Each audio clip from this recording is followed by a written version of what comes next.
Dewa Ruci ini kisahnya ketika Pandhawa yang kedua, Werkudara itu dihapusi oleh gurunya Resi Durna. Disuruh nyari air Prawitosari. Werkudara ini Pandhawa yang ndak cerdik, ndak pinter, lugu, tapi punya kekuatan luar biasa. Dan karena yang nyuruh gurunya meskipun tidak masuk akal, dia berangkat. Berangkat yang pertama ke satu hutan di gunung. Namanya hutan Tikbrasara dan hutan Reksamuka. Di sana dia tidak nemu air, ketemu dua raksasa, namanya Rukmuka dan Rukmala. Tarung sama raksasa, menang dia, tapi nggak nemu airnya, terus kembali lagi ke gurunya Resi Durna. Resi Durna heran, padahal itu disuruh ke gunung itu biar ketemu raksasa itu dan kalah dan tewas, tapi bisa pulang menang. Terus sama Resi Durna, kalau gitu kamu kembali lagi, airnya nggak ada toh, kamu cari di tengah samudra, jalan kaki, nggak boleh naik kapal. Saudara-saudaranya mengingatkan, kamu itu dihapusi sama Resi Durna, tapi dia tidak peduli. Loh, yang nyuruh guru ya harus dilaksanakan apapun yang terjadi. Jalanlah dia ke tengah samudra. Di sana dia ketemu ular naga, namanya naga Amburnawa. Makanya mungkin di momen tertentu kalian lihat gambarnya Werkudara yang dililit oleh ular naga besar. Itu bagian dari ceritanya Dewa Ruci. Dan naga itu kalah. Tapi masih bingung Werkudara. Terus airnya itu di mana? Saat dia nyari-nyari di pantai, dia lihat anak kecil. Anak kecil ini wujudnya persis kayak dirinya tapi kecil.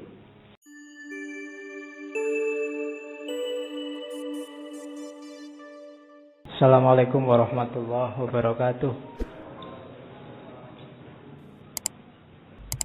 Bismillah, mari kita lanjutkan ngaji kita.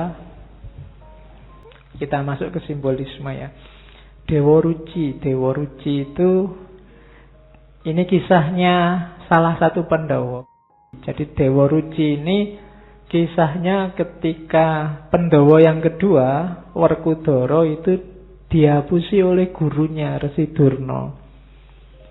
Disuruh nyari air Prawitosari. Werkudara ini Pandhawa yang ndak cerdik, ndak pinter, lugu, tapi punya kekuatan luar biasa. Dan karena yang nyuruh gurunya meskipun ndak masuk akal, dia berangkat. Berangkat yang pertama ke satu hutan di gunung. Namanya hutan Tikbrasara dan hutan Reksamuka. Di sana dia tidak nemu air, ketemu dua raksasa, namanya Rukmuka dan Rukmala. Tarung sama raksasa, menang dia, tapi nggak nemu airnya, terus kembali lagi ke gurunya Resi Durna. Resi Durna heran, padahal itu disuruh ke gunung itu biar ketemu raksasa itu dan kalah dan tewas, tapi bisa pulang menang. Terus sama Resi Durna, kalau gitu kamu kembali lagi, airnya nggak ada toh, kamu cari di tengah samudra, jalan kaki, nggak boleh naik kapal. Saudara-saudaranya mengingatkan, kamu itu dihapusi sama Resi Durna, tapi dia tidak peduli. Loh, yang nyuruh guru ya harus dilaksanakan apapun yang terjadi. Jalanlah dia ke tengah samudra. Di sana dia ketemu ular naga, namanya naga Amburnawa. Makanya mungkin di momen tertentu kalian lihat gambarnya Werkudara yang dililit oleh ular naga besar. Itu bagian dari ceritanya Dewa Ruci. Dan naga itu kalah. Tapi masih bingung Werkudara. Terus airnya itu di mana? Saat dia nyari-nyari di pantai, dia lihat anak kecil. Anak kecil ini wujudnya persis kayak dirinya tapi kecil. Itulah Dewa Ruci. Nanti ada dialog-dialog panjang yang sangat mirip dengan dialognya dia dengan Nabi Khidir. Sampai terakhir ada Dewa Ruci nyuruh masuk, kamu masuklah dalam diriku. Anwar Kudoro bingung lah, aku tinggi besar kayak gini masuk dalam dirimu yang kecil seperti apa? Katanya Dewa Ruci, masuk aja. Dan akhirnya masuk lewat telinga ceritanya. Dan di dalam dia melihat macam-macam pengalaman yang luar biasa. Nanti di Dewa Ruci ada ceritanya. Dan ini sangat simbolis. Orang yang sangat awam ya seneng aja lihat cerita kayak gitu. Ada tawuran dengan naga, ada tawuran dengan raksasa, dan macam-macam. Nanti begitu ilmunya meningkat, dia akan paham. Oh, mungkin yang dimaksud Kanjeng Sunan itu dulu, ini simbolnya ini, itu simbolnya itu. Itu yang dimaksud dakwah pelan-pelan. Tidak ujuk-ujuk langsung diajari manunggaling kawula Gusti. Diajari wahdatul wujud, kita harus ittihad sama Allah. Pening. Tapi kalau pakai Dewa Ruci, pakai cerita-cerita kayak gini, mungkin sementara akalnya nggak nyampe, dia hanya cerita biasa. Nanti pada saatnya ilmunya tambah, wawasannya tambah, cerita ini jadi luar biasa. Sama kayak lagu-lagu, lir-ilir dan lain-lain. Sementara wawasanmu belum nyampe, ya dia cuma lagu anak-anak biasa aja. Tapi nanti ilmumu tambah, wawasanmu tambah, dia jadi luar biasa. Itulah yang bikin Al-Quran selalu nyuruh bacalah, selalu nyuruh kita pahamilah dirimu dan lingkungan sekelilingmu. Jangan merasa sudah, belum. Semakin nanti wawasanmu tambah, semakin kamu paham, oh selama ini saya pahamnya hanya sampai level ini, ternyata bisa lebih dari itu. Jadi jangan di satu titik pun kamu merasa sudah paham tentang apapun, karena pemahamanmu saat ini sebatas sejangkauan wawasanmu. Siapa tahu nanti wawasanmu tambah, ya kamu lebih luas lagi pemahamanmu. Maka jangan berhenti. Cari ilmu harus terus. Minal mahdi ilal lahdi. Oke, simbolismenya itu ya. Itu saya tulis di situ. Kalau Dewa Ruci, kisah Dewa Ruci ya sebenarnya simbolisme cerita Mangnunggaling Kawula Gusti. Air Perwitosari itu ilmu sejati. Kalau gunung sama hutan itu ya simbol halangan-halangannya. Rukmuka, Rukmala itu halangan juga. Halangan namanya Kamukten dan Kamulyan. Kalau Kamukten itu hubungannya sama kekayaan materi, Kamulyan itu kekayaan spiritual, status sosial. Orang mulia dan mukti. Ini juga jadi halangan kalau bagi orang sufi. Sering-sering orang berhenti di situ atau jadi merasa besar di situ. Duitnya tambah banyak, apa-apa bisa dibeli, segalanya bisa dipenuhi, mukti sudah hidup kita. Apalagi terus status sosialnya meningkat, mulia kita di tengah masyarakat. Dan ini harus dikalahkan. Jangan sampai kemuliaan dan kemuktian ini menjadi penghalang kita ketemu sama Allah. Karena kita merasa besar, merasa penting, merasa lebih dari yang lain. Itu harus ditaklukkan juga. Termasuk ular naga, nafsu, hasrat, ego. Kalau raksasanya kalah, ular naganya kalah, kita akan ketemu Dewa Ruci. Ilmu sejati. Itu nanti simbolismenya. Terus, nah nanti di Dewa Ruci ada 4 jenis nafsu. Jadi ada nafsu lawamah, nafsu sufiyah, nafsu amarah, nafsu mutmainnah.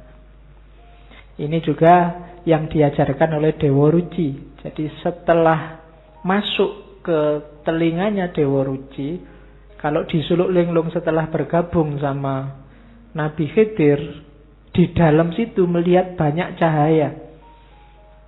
Ada 4 cahaya yang dilihat. Ada cahaya warnanya hitam, ada cahaya warnanya kuning, ada cahaya warnanya merah, dan cahaya warnanya putih.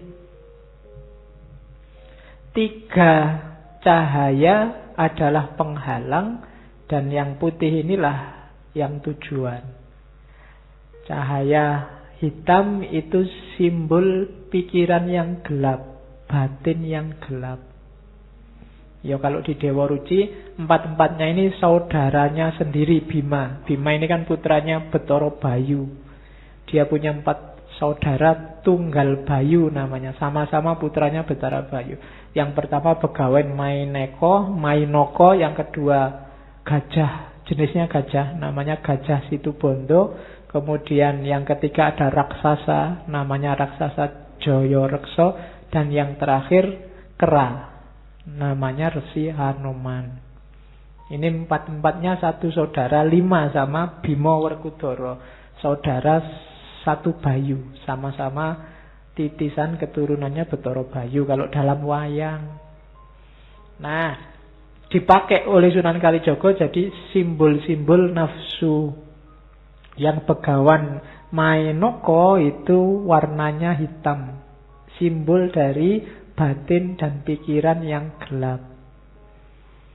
Jadi jangan salah, orang itu memang yang menuntun hidupnya pikiran dan hatinya. Hati yang jernih, pikiran yang jernih. Kalau batin dan pikirannya gelap, ya dia akan tertuntun dalam kegelapan. Oke, itu nafsunya namanya nafsu lawamah. Pikirannya jelek-jelek, batinnya mengarah yang jelek-jelek. Orang yang di level ini nggak bisa mbok tanya ke hatimu, nggak bisa. Hatinya sudah gelap. Jadi ada orang yang tidak bisa kamu nasihati, tanyakan sendiri hatimu. Hati nuranimu bilangnya apa? Kalau orangnya hatinya gelap, dia tanya beneran, keluarnya juga gelap. Itu yang sering orang tertutup oleh pikiran dan batinnya yang gelap. Hati-hati, jadi tidak semua orang, saya ikut kata hati saya. Nanti dulu, hatimu dalam kondisi apa dulu? Kalau hatimu gelap, dikuasai oleh nafsu, ya ikut kata hatimu mengarah ke sana. Kecuali hatimu memang pas jernih, pikiranmu pas jernih. Loh ini ikut pikiran saya loh Pak, masuk akal loh Pak. Ya masuk akal, cuma akalmu jernih apa enggak? Ya, kalau akalmu jernih ya, tapi kalau akalmu penuh nafsu, penuh hasrat, wong yang jelek bisa kamu rasionalkan jadi baik. Wong pacaran aja kamu anggap ta'aruf. Iya kan? Dulu manggilnya sayang, Hani, sekarang diganti ukhti, akhi.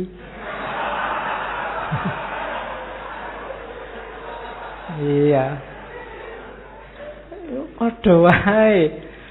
Dan kamu menyebut, oh itu lebih islami, Pak. Lah. Pikiranmu kan itu. Ya, yang jelek-jelek bisa jadi bagus. Akal. Karena hatinya gelap. Jernihkan dulu hatimu, tajamkan dulu pikiranmu, baru kamu ketemu kebenaran. Kalau enggak, nafsu lawamah. Yang kedua, nafsu sufiyah. Ini dari gajah. Jadi warnanya kuning. Ini biasanya hubungannya sama kecenderungan orang untuk malas, lemah, lupa. Kamu menyebutnya manusiawi, tapi itu penyakit. Manusiawi toh Pak, sekali-sekali lemes, sekali-sekali males. Iya, itu nafsu juga jenisnya. Seharian main game, HP lagi. Terus kamu kalau diingatkan, oh, kita kan berhak istirahat, berhak dapat rekreasi, berhak. Itu nafsu sufiyah namanya. Kamu punya justifikasi untuk malesmu. Tiap hari di kamar nggak keluar-keluar. Kalau diingetin bawa keluar-keluaran, ndak, di luar banyak dosa. Iya. Yo padune kowe males. Kuliah ndak masuk, ke masjid ndak mau, diajak temennya kemana-mana ndak. Alasannya takut terkontaminasi. Ndak, itu namanya nafsu sufiyah. Warnanya kuning. Bikin orang males, lemah, lupa. Oke, diajak apa-apa capek. Nah, itu nafsu sufiyah. Yang ketiga, nafsu amarah. Lambangnya warnanya merah. Kalau kalian lagi agresif, pingin nabrak sesuatu, pingin ngerusak sesuatu, hatimu panas, itu nafsu amarah. Matanya merah, mukanya biasanya juga merah, darahnya naik ke atas semua. Nah, itu alamat. Makanya Nabi ngasih petunjuk, kalau kamu sedang itu, kalau pas berdiri duduklah, kalau pas duduk berbaringlah, kalau pas berbaring ya gulung-gulunglah. Wudulah maksudnya. Iya, ambil wudu, sholat. Kan gitu. Jangan sampai dikuasai nafsu amarah, bahaya. Orang marah itu omongannya tidak terkontrol. Bisa jadi ngomong seolah-olah marahi orang lain, bisa balik ke dirinya sendiri. Itu karena marah. Itu kan kayak ada majikan marah sama supirnya. Saking marahnya dia marahi supirnya, terus dia bilang, pantatmu kayak wajahku. Ya. Dipikir-pikir, oh kebalik. Iya, dia balik lagi. Keliru tadi, bukan pantatmu kayak wajahku, tapi wajahku kayak pantatmu. Padha wae. Ya. Ya. Itu karena sedang marah, pikirannya ndak tertata. Jadi hati-hati nafsu amarah ya, melakukan sesuatu. Biasanya kamu habis marah melakukan apa, itu kamu menyesal. Ah, tadi nggak usah ngomong gitu, ngapain sih? Tadi kok aku ngomongnya sampai segitu ya? Jangan-jangan temanku sakit hatinya sekarang. Itu karena tadi kamu dikuasai nafsu amarah. Oke, kalau kamu merasa, wah ini marah ini, mundur dulu sebentar. Jadi dipikir dulu. Kalau mau marah, marahnya diatur. Biasanya nggak jadi marah. Ngomongnya ditata dulu. Marahku ini ngomongnya harus gini. Biasanya nggak jadi marah. Pokoknya jangan melakukan sesuatu kalau sedang marah. Bisa bahaya. Marah boleh, manusiawi. Tapi jangan ditaklukkan oleh marah. Oke, nafsu amarah. Dan yang keempat, inilah nafsu mutmainnah. Pikiran jernih, batin jernih, aktif, tidak males, tidak ngelukru, dan tidak dikuasai amarah. Kita sedang ada di ranah mutmainnah, warnanya putih, simbolnya Hanoman, kera berbulu putih. Itu 4 jenis nafsu yang dinasehatkan oleh Dewa Ruci pada Werkudara. Saya ingin masuk ke ininya. Ini bekal bagi Werkudara untuk nyari ilmu sejati, untuk bisa menaklukkan raksasa sama menaklukkan naga. Milikilah kualitas-kualitas ini. Yang pertama, rilo, bahasa Arabnya ridho. Yang kedua, legowo. Yang ketiga, nrimo. Yang keempat, anurogo. Yang kelima, eling. Yang keenam, santoso. Yang ketujuh, gembiro. Yang kedelapan, rahayu. Terus wilujengan, marsudika weruh, semedi dan ngurang-ngurangi. Rada abot iki ketoke. Ya, oke ya. Satu-satu. Ini bahasa Jawa ya, semoga tidak ruming. Rilo itu bahasa Arabnya ridho. Bahasa gantinya itu ikhlas. Jadi ikhlas itu di luar hasrat. Hanya Tuhan, hanya Allah yang jadi awal dan akhirnya. Setelah itu legowo. Legowo itu apa? Boleh apa saja terjadi, tidak apa-apa. Itu legowo. Tidak memberati apapun. Kehilangan juga tidak apa-apa. Asal bukan kehilangan Allah. Itu legowo. Punya apa saja tidak apa-apa. Asal Allahnya tidak hilang. Itu legowo. Nilai dari A terus jadi E nggak masalah. Yang penting Allahnya nggak hilang.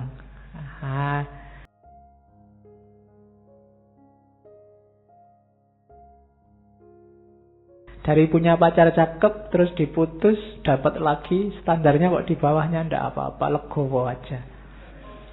Ya, itu namanya legowo. Legowo bisa di awal, bisa di akhir. Kalau yang pasti di akhir itu nerimo. Kalau nerimo ini dapat apa saja oke. Ndak menyesal, ndak menuntut apa-apa. Bahasa agamanya qanaah. Punya wajah jelek diterima aja. Ndak punya uang diterima aja. Ndak pinter IP jeblok diterima aja. Oh, ini kan berat. Kita kan manusia hari ini susah nerimo. Semua orang menuntut hari ini. Menuntut keinginannya agar terpenuhi, menuntut egonya agar terpenuhi, dan seterusnya. Jadi nerimo. Setelah itu rendah hati, anurogo. Ndak boleh sombong. Ndak boleh aku. Ndak boleh merasa besar. Terus eling. Untuk bisa 4 yang di atas itu harus eling. Eling itu bukan lawan dari tidur atau pingsan. Eling itu frekuensimu nyambung terus sama Allah. Eling. Mau apa aja kamu eling. Mau minum gini, ingat Allah terus bismillah. Kalau ndak eling, minum ya minum aja, haus ya Pak, kan gitu.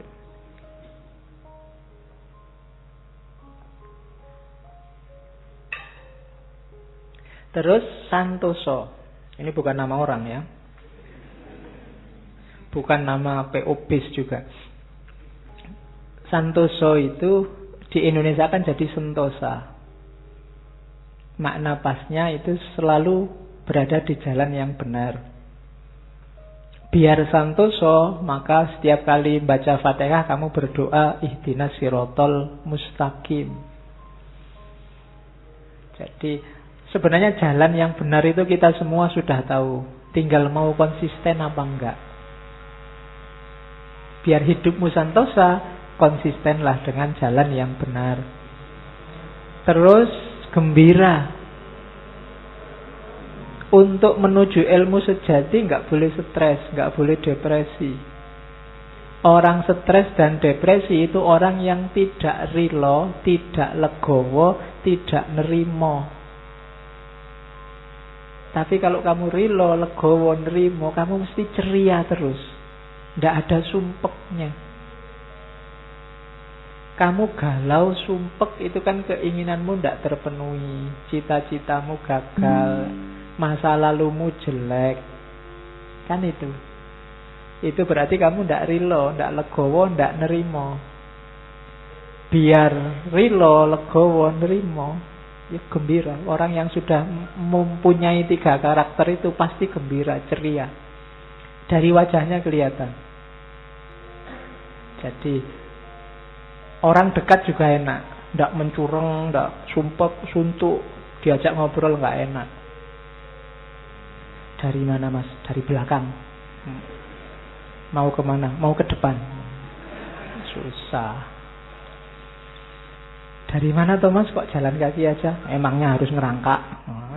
Susah diajak ngomong. Jawabnya ndak enak terus. Ndak ceria. Hidup jadi beban. Ndak akan ketemu ilmu sejati. Orang kayak gini mesti mengeluh terus. Ya. Terus rahayu. Rahayu itu biasanya kita pakai ini ya, hayu, rahayu itu. Hatinya selalu ingin melakukan yang baik. Makanya Islam kenal assalamualaikum, agama yang lain ada yang pakai istilah rahayu. Itu berarti mengharapkan orang lain dalam kondisi baik, selamat selalu. Selanjutnya wilujengan. Jangan salah, untuk cari ilmu sejati juga kamu harus wilujeng, harus sehat. Jangan mentang-mentang saya mau ilmu sejati tirakat terus poso, ndak makan, ndak minum, ndak ngerokok, ya kecut. Ya, sehatlah ya. Sehat dulu baru bisa semua ini. Lah kalau kamu sakit ya mikir gembira, mikir santosa, eleng ya abot. Sehat. Jaga kesehatan. Jangan melakukan hal-hal yang mencederai kesehatanmu. Itu menunjukkan kamu tidak amanah. Karena badanmu, fisikmu itu titipannya Allah, bukan milikmu yang bisa kamu pakai sesuka hatimu. Itu amanat dari Allah, dijaga. Kalau memang tidak ada yang penting, ya tidak usah melekan. Kalau memang nggak pepet karena nggak ada uang, ya makanlah 3 kali sehari. Kalau tidak ada uang, ya utanglah. Ya, kalau sudah terlalu banyak utang, ya ganti warung. Yang belum ada utangnya. Ayo. Lo kan gampang, tinggal pindah angkringan di sebelah kan sudah utang yang baru. Tidak apa-apa. Ya kalau ada yang nagih marah-marah, ya bilang aja ini menjaga amanahnya Allah ini loh, kok berat. Oke, terus sehat ya badannya. Baru setelah itu marsudi kawru, nambah wawasan terus, jangan berhenti-berhenti sampai besok-besok. Tidak boleh merasa pintar meskipun sudah jadi profesor, jadi luar negeri, jadi wis nggak masalah wis. Tetap marsudi kawru, jangan merasa sudah. Harus selalu belum untuk ilmu ya. Setelah itu semedi. Semedi ini fungsinya introspeksi ke dalam. Yang dilakukan di atas tadi semuanya sudah pas apa belum? Kalau bahasa agamanya tafakkur muhasabah. Harus ada fase ininya. Dan yang terakhir, ngurang-ngurangi. Tidak boros, tidak kakean turu, tidak kakean makan, tidak, dikurangi dikit-dikit. Jangan berlebihan. Lawannya mengurangi kan ngeluih-ngeluih, tidak boleh. Kalau urusan dunia, urusan apapun yang tidak esensial, kurangilah. Kamu sendiri ngerti mana yang harus dikurang-kurangi. Berapa jam harus begini, berapa jam harus begitu, dan seterusnya. Minggu lalu saya bilang misalnya HP, smartphone-mu itu harusnya berapa jam sehari kamu pakai. Karena kalau penelitian terbaru minggu lalu saya bilang kan orang Indonesia itu rata-rata 9 jam. Dilihat mungkin penelitiannya lewat provider itu. Jadi hitunganku 9 jam itu sudah luar biasa. Wong tidur manusia dewasa saja 7 jam. Itu 9 jam. Jadi yo kurangilah dikit-dikit. Yo 9 jam kurang 5 menit lah sebentar. Yo kan pelan-pelan terus 9 jam kurang 10 menit, 9 jam dikurangi. Kalau selama ini bangun tidur yang dicari dulu HP, terus ada WA apa. Yo sekali-sekali nggak usah nyari HP dulu lah. Begitu mau nyari HP, andaan nanti aja tak buka jam-jam 8. Kalau memang sangat penting kan masuk di WA, mestinya kan telepon kan gitu pikiranmu biar gak was-was. Jangan-jangan ada yang komentari aku nih, jangan-jangan ada yang ya ngomong aku nih, kan selalu kalian gitu tuh. Begitu kamu posting itu biasanya wis kamu jangan-jangan ada yang komentari nih, ada yang jempol nggak, ada yang kan gitu terus. Jadi kamu terpaku di situ terus. Oke, dikurang-kurangi ya dikit-dikit. Demi yang lebih penting, ilmu sejati. Terus nah, jalannya namanya topo. Topo itu sebenarnya dari tradisi Hindu, Buddha ada istilah semedi, topo juga.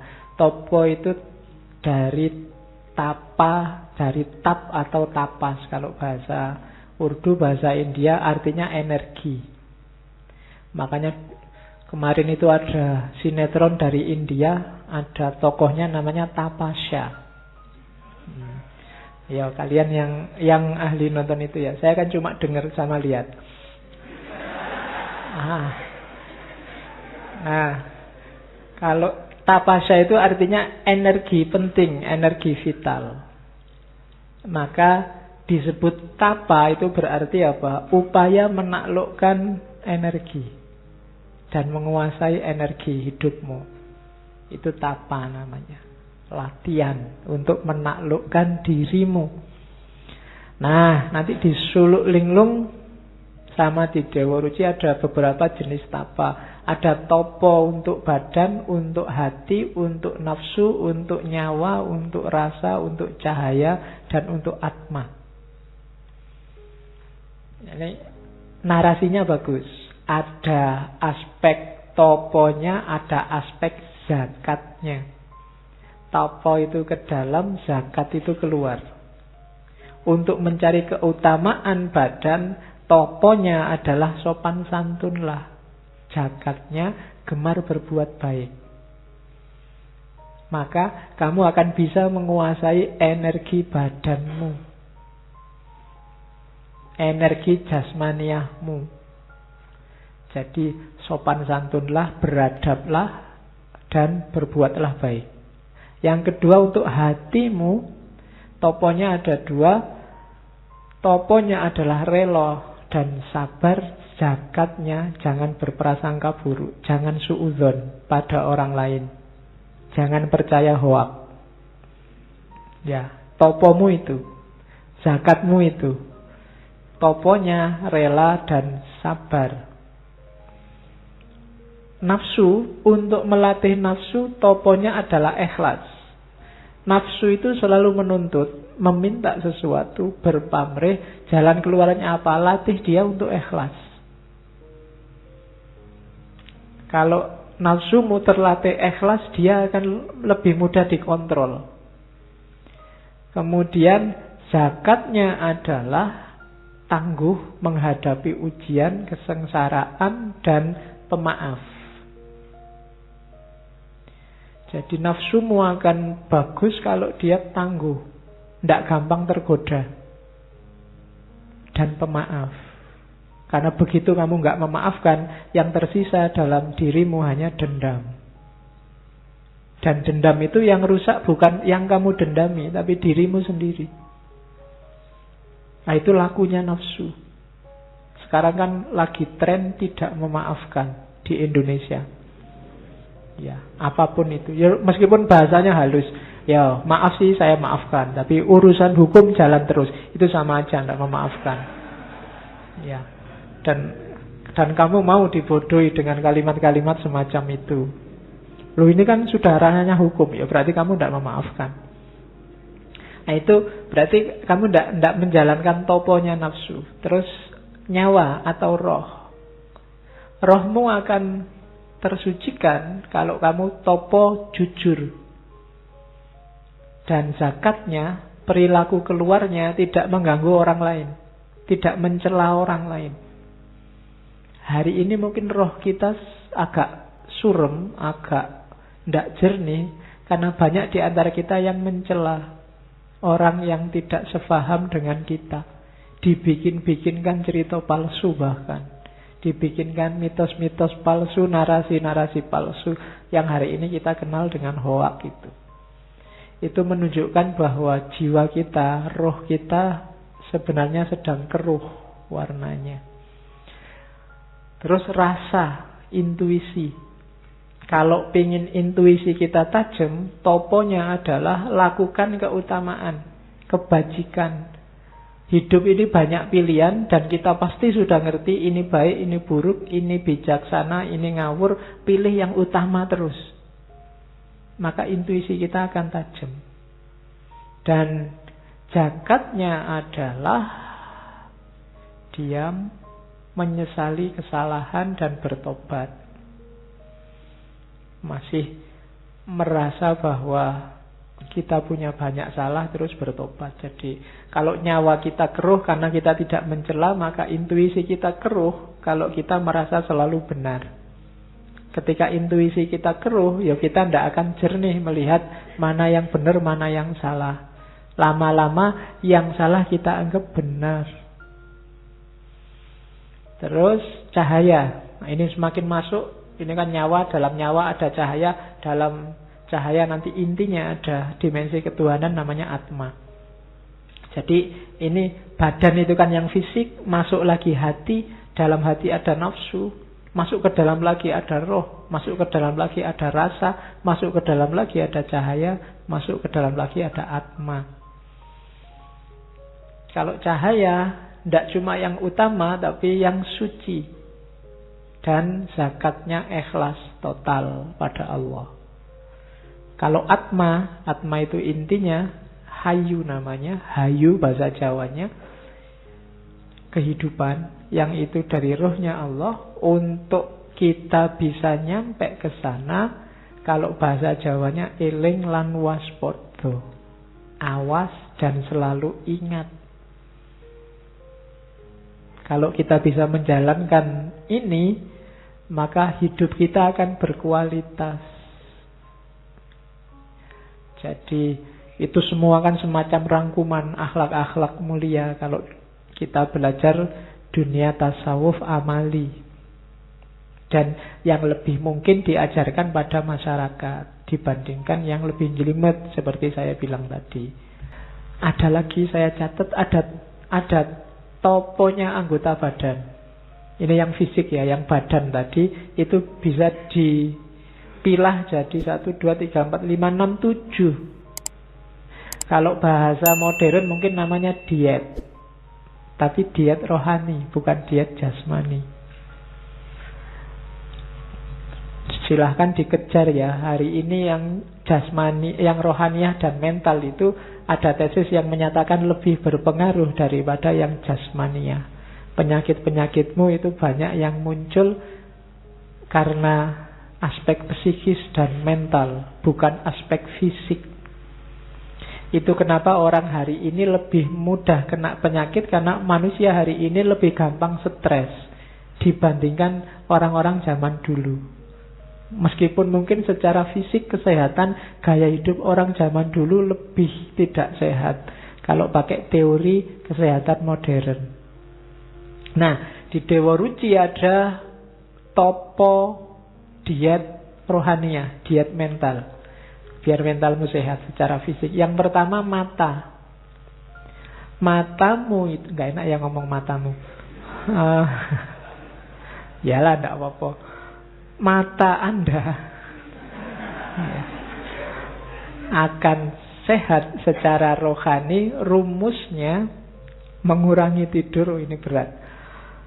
Dan zakatnya tidak menginginkan kepunyaan orang lain, tidak tamak. Mata kita akan sehat. Ngelirik miliknya orang lain. Rasanya kok orang lain selalu lebih hebat dari kita. Kok pacarnya orang lain lebih cakep ya, istrinya orang lain lebih cakep ya. Itu ingin. Jadi sebenarnya ini fitrahnya manusia, diramal Al-Quran, diramal Nabi, bahwa manusia itu kalau dikasih 1 gunung emas, dia akan pingin 2 gunung emas. Sudah punya 1 istri cantik, masih mimpi punya 2 istri cantik, punya 2 pingin 3. Kalau nggak dibatasi bisa sebanyak-banyaknya. Ya, topolah. Jadi jangan menginginkan miliknya orang lain. Terus telinga. Kalau telinga, toponya adalah mencegah hawa nafsu. Dan yang kedua, jangan mendengarkan kata-kata yang buruk. Jangan salah, telinga ini pintu yang susah sekali dicegah masuknya sesuatu. Hindarilah yang ada kemungkinan sesuatu yang jelek masuk. Sesuatu yang jelek itu bisa caci maki, omongan jelek, teori-teori yang menyesatkan, konsep-konsep yang bikin kita terlena, macam-macam. Hindari itu. Karena kalau itu masuk lewat telingamu, dia segera masuk ke kepalamu, ke otak. Kalau kamu nggak mau nerima, dia akan tersimpan di bawah sadarmu. Kadang-kadang nyetir kamu, tapi kamu nggak terasa. Jadi mata sama telinga penting untuk menjernihkan hati dan pikiranmu. Maka puasalah mendengarkan yang tidak penting. Dan mata juga puasalah melihat yang tidak penting, yang itu simbolnya miliknya orang lain. Jadi itu. Terus hidung. Kalau hidung mengurangi minum. Terus tidak suka mencela keburukan orang lain. Jadi jangan suka mencela orang lain. Dan saya tidak tahu ya, Indonesia hari ini lagi-lagi ya peradabannya sedang surut. Mungkin kita agak banyak melupakan pesannya nenek moyang kita. Jangan salah, Sunan Kalijogo mendakwahkan semua ini karena mungkin beliau ngerti benar karakter kita. Ini orang Jawa, orang Indonesia, orang Nusantara itu karakternya begini, maka obatnya ini. Jangan cari obat di mana-mana. Mereka yang sangat dekat sama Allah sudah ngasih kita obat, yang selama ini sering kita cuekin. Itu hidung. Terus lisan. Lisan mengurangi makan, kemudian menghindari kata-kata yang buruk. Mulutmu harimaumu, hati-hati. Sekarang mungkin kata-kata itu tidak cuma keluar dari mulut, bisa keluar dari jempol. Kalau kamu sedang WA-an, jadi itu ya termasuk kata-kata. Ya. Jadi kalau jangan suka mencela, oh enggak, mulut saya itu terjaga Pak, cuma tanganmu tiap hari maki-maki orang. Jadi sekarang enggak usah nunggu hari kiamat, mulut dan tangan bicara itu. Ternyata sekarang tangan juga sudah bicara sendiri. Oke, terus aurat. Ya, ini ngerti ya aurat, bukan bakso aurat. Ya, kalau bakso aurat kan itu.